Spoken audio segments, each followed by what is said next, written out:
Hello dear students, welcome back to my channel Educational Corner. How are you all? I hope all of you are fine. As you are aware that we have already completed chapter 3 Health, the Ultimate Treasure from our Science NCERT book Curiosity of Standard 8. We have done explanation of this chapter in two parts, part 1 and part 2. Then we have also completed the summary and the back exercise and the question answers of this chapter. Today I have come with a video in which we will do important points of this lesson. We have learned in this lesson about health that health is the ultimate treasure. We have learned about health, its definition, then how can we stay healthy. There were some tips which we have learned. Then how can we maintain healthy lifestyle, how can we keep our environment clean. Then some symptoms we have learned which we feel when we are unwell. We have learned about diseases, that what are diseases, their causes, their types. Then we have learned about communicable disease, non-communicable disease, how do they spread, their causes, their symptoms, as well as their preventive measures. Then we have come across the definition of immunity, pathogens. Then we have also learned about acquired immunity. Today we are going to start with important points. I hope all these points will be helpful to you at the time when you are reading the chapter or when you are learning for your exams.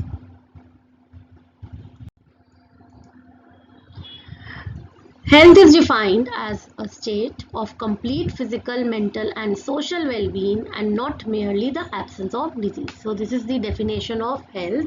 What is health? Health is when we are completely fit physically, mentally and socially. Not merely the absence of disease. ऐसा नहीं कि कोई हमें बीमारी नहीं है तो इसका मतलब हम हेल्दी हैं. जब हम टोटली पूरी तरह से कंप्लीटली फिजिकली, मेंटली और सोशली जो है फिट है उसको हम कहते हैं health. So this is the definition of health according to WHO, that is world health organisation. According to Ayurveda, true health is balance of body, mind and surroundings. So when we talk about Ayurveda, true health, what is health? Health is balance. When we make a balance between our body, mind मतलब हमारे शरीर में, हमारे दिमाग में और surroundings आसपास, जब इनके बीच में बैलेंस बन जाता है तो वो एक ट्रू हेल्थ कहलाता है अकॉर्डिंग टू आयुर्वेदा. फॉलोइंग दिनचर्या, दिनचर्या का मीनिंग होता है daily routine and ritucharya means seasonal routine, helps maintain this balance. तो ये बैलेंस कैसे बन पाएगा बॉडी, माइंड और सराउंडिंग का? अगर हम अपनी दिनचर्या को, डेली रूटीन को और ऋतुचर्या यानी सीजनल रूटीन को जो है वो इसमें एक बैलेंस मेंटेन करके रख लेंगे तो ही हम जो है हेल्दी बन सकते हैं और हमारे बीच में या बॉडी, माइंड और सराउंडिंग्स के बीच में एक बैलेंस बन पाएगा. Regular exercise, cleanliness, restful sleep and a calm mind support overall well-being. So regular exercise is important, means outdoor activities, less screen time. Cleanliness means when we have our surroundings clean. Restful sleep, when we sleep accordingly for around 8 hours in a day. And अ काम mind, ये सब चीज़ें जो हैं ये क्या करती हैं, ये हमारे वेल बींग को मतलब हमारी हेल्थ को सपोर्ट करती हैं. The air quality index, that is AQI, helps us to know how clean the air is. तो एयर कितनी क्लीन है वो हमें कैसे पता लगता है? एयर क्वालिटी इंडेक्स से, जिसका शॉर्ट फॉर्म है AQI. A cleaner environment helps us stay healthy and feel better. AQI हम क्यों देखते हैं? क्योंकि हमें इससे ये पता लगता है कि एयर जो है वो बाहर की कितनी क्लीन है और हम कितना ब्रीथ कर सकते हैं, और अगर क्लीन एनवायरनमेंट होगा तो हम हेल्दी रहेंगे और हम बेटर फील करेंगे। A symptom is what we feel like pain, while a sign is something that can be seen or measured like high body temperature when we have fever. तो ये आपको चैप्टर के time भी समझाया था कि symptom क्या होता है। जब हम किसी डॉक्टर के पास जाते हैं और हमें कुछ पेन होता है, वो हमारे लिए एक सिम्टम होता है जो हम सिर्फ फील कर सकते हैं अंदर से। ठीक है, जैसे हमारी बॉडी का टेम्परेचर बहुत ज़्यादा हमें अंदर से फील हो रहा है हाई है, बट फीवर नहीं है। ठीक है, तो उस टाइम पे हम सिर्फ फील कर रहे हैं, हमें कहीं पेन है तो वो हम फील कर रहे हैं। जो चीज़ हम फील करते हैं that is symptom. And what is sign? Sign ऐसी चीज़ है जो हम देख सकते हैं, जैसे कि रैश, हमारी बॉडी पे रैश हो गया तो वो हम देख सकते हैं, तो दैट इज साइन। और मेजर्ड, जैसे कि हाई बॉडी टेम्परेचर, जब हमें फीवर होता है वो मेजर हो सकता है, तो इट इज़ कॉल्ड साइन। तो साइन ऐसा है जो हम देख सकते हैं या मेजर कर सकते हैं, और सिम्टम क्या है? जो हम फील कर सकते हैं।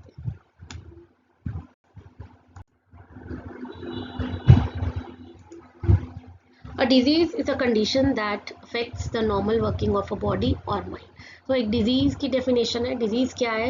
एक ऐसी कंडीशन है जो हमारी बॉडी की नॉर्मल वर्किंग को अफेक्ट करती है। इससे हम, अगर हमें कोई डिजीज़ हो तो हमारा जो नॉर्मल वर्किंग है बॉडी का वो इफेक्ट करता है, और इवन माइंड भी इफेक्ट करता है। ठीक है, ऐसा कोई डिजीज़। और डिजीज़ की डेफिनेशन क्या है? कि जो हमारी नॉर्मल वर्किंग ऑफ बॉडी को या माइंड को इफेक्ट करे, उसे हम बोलते हैं disease. Disease caused by germs like bacteria, viruses, fungi, worms or even protozoa are called pathogens. ठीक है, तो ऐसे डिजीजेस जो बैक्टीरिया, वायरस, फंगी, वर्म्स से फैलते हैं और प्रोटोजोआ से, उन्हें हम बोलते हैं पैथोजेंस। ये होते हैं पैथोजेंस, ये पैथोजेंस कहलाते हैं। जो जर्म्स फैलाते हैं इनको हम बोलते हैं पैथोजेंस। ठीक है, disease can be grouped into two major types. Two major types हैं इसके। ठीक है, एक है कम्युनिकेबल और एक है नॉन कम्युनिकेबल। ऐसे disease caused by pathogens which can spread from one person to another are communicable disease. So this is the definition. communicable disease क्या है? कम्युनिकेबल डिजीज वो है जो पैथोजेंस से फैलते हैं। पैथोजेंस कौन? ये डिजीज जर्म्स फैलाने वाले जो माइक्रो ऑर्गेनिजम्स होते हैं, जैसे bacteria, virus, fungi, worms, protozoa, ये होते हैं पैथोजेंस। तो पैथोजेंस जो स्प्रेड करते हैं उन डिजीज़ को बोलते हैं कम्युनिकेबल डिजीज़, और ये इजीली एक पर्सन से दूसरे पर्सन तक फैल जाते हैं। Some example of communicable disease are typhoid, dengue, flu, chicken pox and कोविड-19। तो ये जो है ये इजीली फैल जाते हैं, जैसे typhoid, dengue, flu, chicken pox and कोविड-19। तो इसे हम बोलते हैं communicable disease. Then we have non-communicable disease. Diseases like cancer, diabetes or asthma are not caused by pathogens and do not spread from one person to another and are called non-communicable disease. तो ऐसे disease जो एक person से दूसरे person तक spread नहीं होते और पैथोजन जिनको नहीं फैलाते, ठीक है, उनको हम बोलते हैं नॉन कम्युनिकेबल डिजीज, जैसे कैंसर, डायबिटीज, अस्थमा। ये स्प्रेड नहीं हो सकते। Non-communicable diseases, NCDs, like diabetes, heart disease and cancer have become common in India because of changes in how people live, such as eating more processed food, getting less exercise and living longer lives. So non-communicable disease जैसे कि diabetes, heart disease, cancer, asthma, ये सब जो है ना, ये बहुत common हो गया इंडिया में। क्यों? क्योंकि पीपल जो है, लोगों की जो है माइंडसेट बहुत चेंज हो गया है आजकल। वो ज़्यादा से ज़्यादा जंक फूड पे डिपेंड करते हैं, प्रोसेस्ड फूड पे रहते हैं, ज़्यादा एक्सरसाइजेस बहुत कम करते हैं। ठीक है, और जिनकी लाइफ बहुत लॉन्गर, मतलब जैसे लाइफ एक्सपेक्टेंसी बढ़ती जा रही है, ठीक है, लाइफ ज़्यादा लंबी जो जीते हैं उनको कुछ ना कुछ प्रॉब्लम्स जो हैं वो हो जाती है। All communicable disease are caused by pathogens. तो कम्युनिकेबल डिजीज जो एक से दूसरे तक स्प्रेड हो जाते हैं, ठीक है, ये सारे डिजीज जो हैं ये पैथोजेंस कॉज करते हैं, यानी कि bacteria, viruses, micro organisms. These pathogens can enter our body through air we breathe or by consuming contaminated food or water and more. तो ये जो पैथोजेंस है हमारी बॉडी में कैसे कैसे एंटर करते हैं, जो हम एयर ब्रीथ कर रहे हैं, ठीक है, उससे भी जो हमारी बॉडी में एंटर कर सकते हैं, या कंटेमिनेटेड फूड मतलब ऐसा खाना जो ऑलरेडी इन्फेक्टेड है उसकी वजह से, खाने की वजह से और पानी की वजह से, या और भी किसी चीज़ की वजह से। अगर सॉइल कंटेमिनेटेड है तो वो फूड जो वहाँ पे ग्रो हो रहा है या क्रॉप्स ग्रो हो रहे हैं तो वो इन्फेक्ट हो जाएंगे, और अगर हम उसको खाएंगे तो उससे हमें ही कोई ना कोई डिजीज हो जाएगा। Some pathogens are also spread by insects like mosquitoes and houseflies. These insects are called vectors. कई पैथोजेंस जो हैं वो जैसे ये इंसेक्ट्स जो हैं वो भी फैलाते हैं, जैसे मॉस्किटो, हाउस फ्लाइज, और इन इंसेक्ट्स को बोला जाता है वेक्टर्स। ठीक है, ऐसे इंसेक्ट्स जो जर्म्स फैलाते हैं, मॉस्किटोज और हाउस फ्लाइज जैसे, इन इंसेक्ट्स को बोला जाता है vectors. Some infectious diseases are caused by worms that live inside our body. कई infectious disease ऐसे होते हैं जो हमारे worms की वजह से, जो कीड़े होते हैं उनकी वजह से होते हैं, और ये हमारी बॉडी के अंदर रहते हैं, जैसे specially in the digestive system, हमारे पेट के अंदर रहते हैं, डाइजेस्टिव सिस्टम के अंदर जो है ये रहते हैं। दे फीड ऑन न्यूट्रिएंट्स, हमारे अंदर जितना न्यूट्रिएंट्स है, न्यूट्रिएंट्स हम जो खाते हैं उसी पे फीड होते हैं और उसी पे जो है रहते हैं, live as parasite.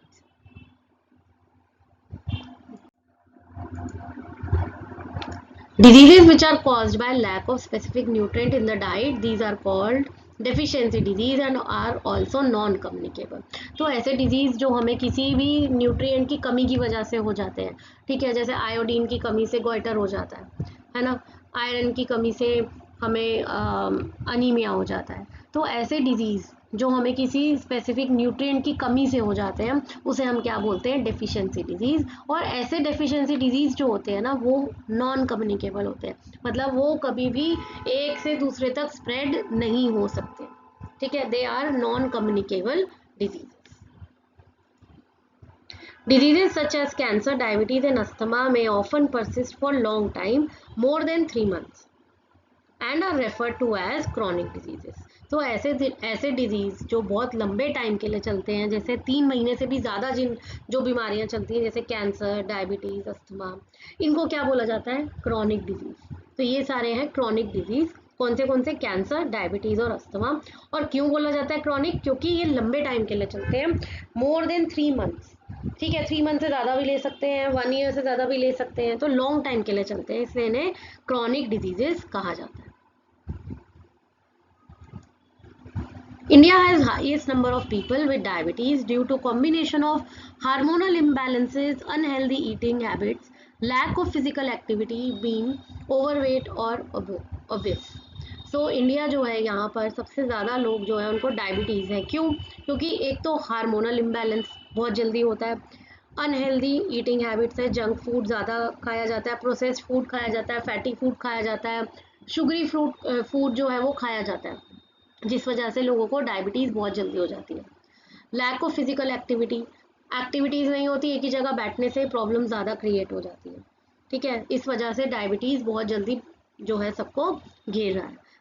Being overweight और ओबेस, वही ओबेसिटी हो गई आपको, ओवरवेट हो गए आप बैठे बैठे, आपने एक्सरसाइज नहीं की, फिजिकल एक्टिविटी नहीं करी, वॉक नहीं करते हैं, आउटडोर गेम्स नहीं खेलते हैं, तो उस वजह से क्या होता है कि आपके जो हार्मोन्स हैं वो इम्बैलेंस हो जाते हैं। कई बार मेडिसिन की वजह से भी आपके हार्मोन जो है वो इम्बैलेंस हो जाते हैं, और आपकी जो अनहेल्दी ईटिंग हैबिट्स है उसकी वजह से आपको क्या हो सकता है, डायबिटीज़ हो सकता है। दैट इज़ वाई इंडिया में हाईएस्ट नंबर ऑफ पीपल हैं जिनको डायबिटीज़ जो है वो डायबिटीज़ हो गया। Dr. Kamal Ranadev studied how hormones and certain viruses are linked to cancer. तो डॉक्टर कमल रानाडेव ने क्या क्या स्टडी किया था कि किस तरह से हार्मोन्स और कुछ वायरसेस जो है वो कैंसर से लिंक्ड है, helping to improve its treatment and prevention, जिससे कि वो कैंसर के ट्रीटमेंट में और प्रिवेंशन में इम्प्रूवमेंट ला सके। Her work also showed how tobacco, diet and pollution can raise the risk of cancer, highlighting the importance of healthy lifestyle. तो उनका जो काम था, उन्होंने टोबैको के बारे में और डाइट के बारे में, जो हमारी अनहेल्दी डाइट है, जंक फूड है जिसमें प्रोसेस्ड फूड है, शुगरी फूड है, फैटी फूड है, ठीक है, इस फूड से, इस डाइट से जो है हमें कैंसर का रिस्क जो है वो बहुत बढ़ जाता है। देन पोल्यूशन से भी बहुत ज़्यादा, अगर हम ऐसे एरिया में रह रहे हैं या हमारा आना जाना ऐसी जगह पे जहाँ बहुत पोल्यूशन है, तो उससे भी कैंसर का रिस्क बढ़ जाता है। Highlighting the importance of healthy lifestyle, उन्होंने हेल्दी लाइफस्टाइल के बारे में भी बताया कि ये क्यों इम्पोर्टेंट है। The natural ability of our body to fight diseases is known as immunity. Immunity किसे बोलते हैं? जब हमारी बॉडी के अंदर एक नेचुरल एबिलिटी है, एक नेचुरल ताकत है कि हमें कोई भी डिजीज होगा तो हमारी बॉडी उसके लिए फाइट करेगी, ठीक है, हमारी बॉडी के सेल्स जो हैं वो उसके लिए फाइट करते हैं, तो उसे हम बोलते हैं, जो नेचुरल एबिलिटी है हमारी बॉडी की, उसको हम बोलते हैं immunity. The vaccines help us to prevent serious infection caused by viruses and bacteria. जो वैक्सीन्स हम लगवाते हैं वो हमें हेल्प करती हैं। वैक्सीन्स क्या होती हैं? वैक्सीन्स होती हैं इंजेक्शन के फॉर्म में, ठीक है, कई ओरल वैक्सीन्स होती हैं जो ड्रॉप्स के फॉर्म में होती हैं। तो जो वैक्सीन्स होती हैं वो हमें हेल्प करती हैं कि हम जो है वो सीरियस इन्फेक्शन से बचे रहें, जैसे जो वायरस और बैक्टीरिया जो है वो कॉज करते हैं। तो वैक्सीन्स हमें सीरियस इन्फेक्शन से बचाती हैं।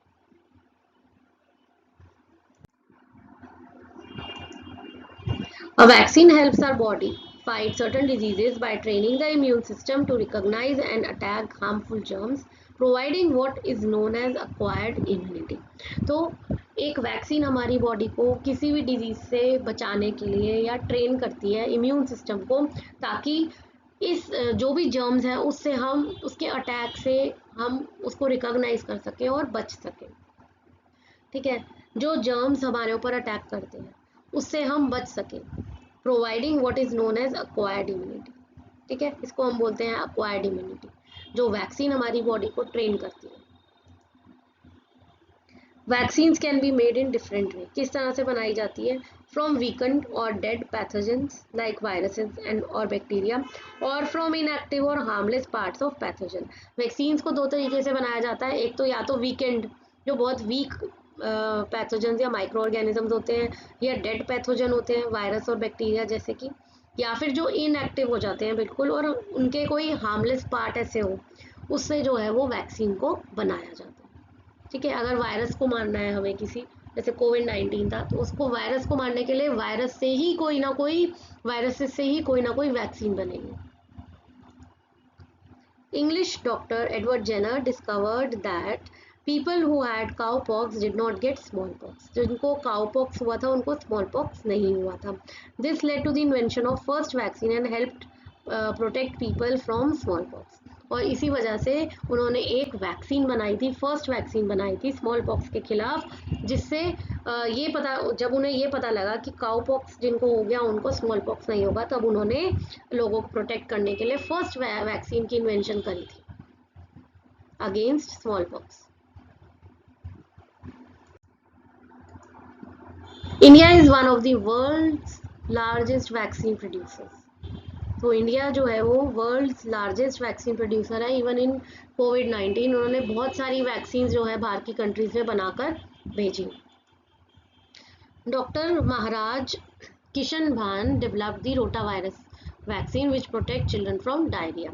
तो डॉक्टर महाराज किशन भान ने रोटा वायरस वैक्सीन बनाई थी लोग बच्चों को प्रोटेक्ट करने के लिए, किससे? डायरिया से। डायरिया क्या हो जाता है? जब बच्चों का स्टमक लूज हो जाता है उसको हम डायरिया बोलते हैं। इवन कई बार वॉमिटिंग्स भी होती है इसके अंदर।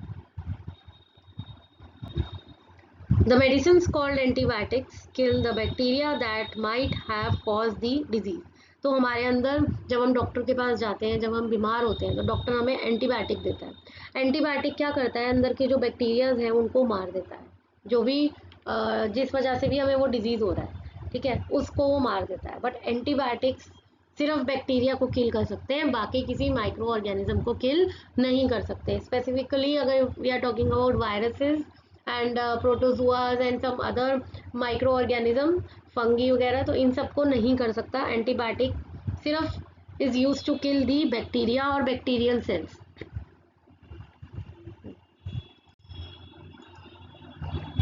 Antibiotics work only against bacterial infection but they do not work against viruses or disease caused by protozoa.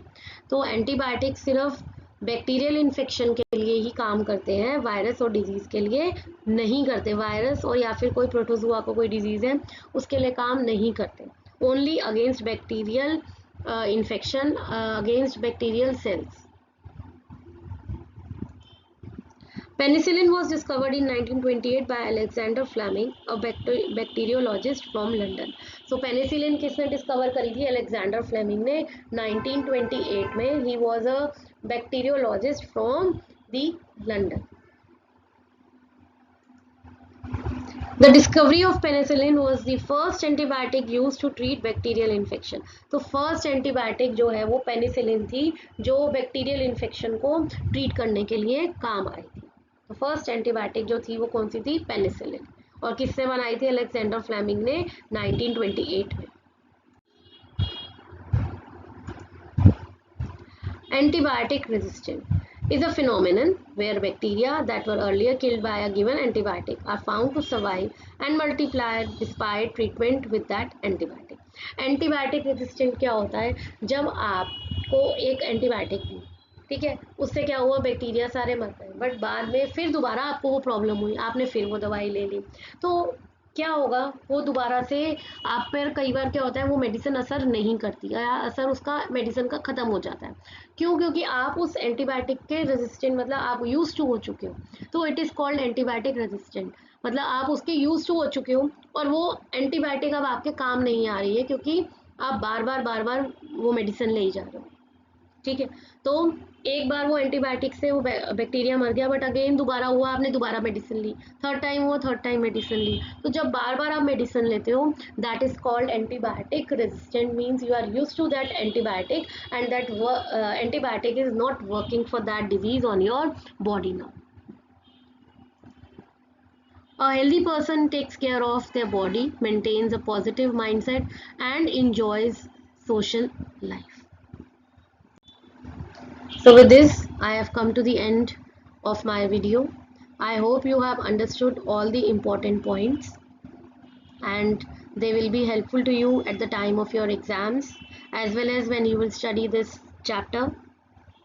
Please do share your valuable comments with me. How do you find my videos? Please do subscribe my channel, like my videos. Thanks for watching.